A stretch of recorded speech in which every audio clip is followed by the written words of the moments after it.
post-war reconstruction, rehabilitation, economic recovery, and national integration. When the guns fell silent in January 1970, Nigeria faced an enormous challenge: how to rebuild a region destroyed by war, heal millions traumatized by starvation and displacement, and reintegrate a population that had just survived the deadliest conflict in its history.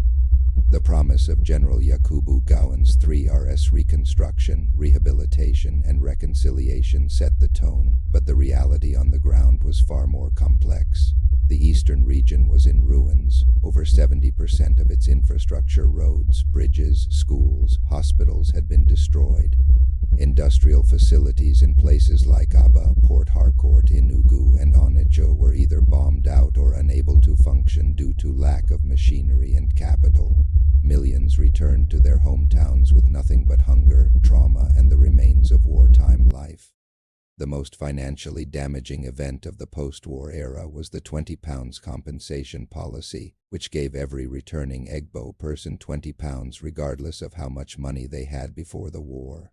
Decades of savings vanished overnight. Many families who had been wealthy before 1967 suddenly found themselves starting from zero. This decision has been described by historians as economically crippling and one of the most consequential post-war policies in Nigerian history. Reconstruction efforts were uneven.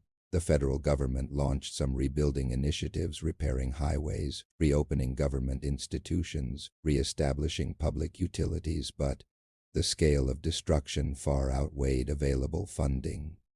The newly created East Central State struggled with limited resources.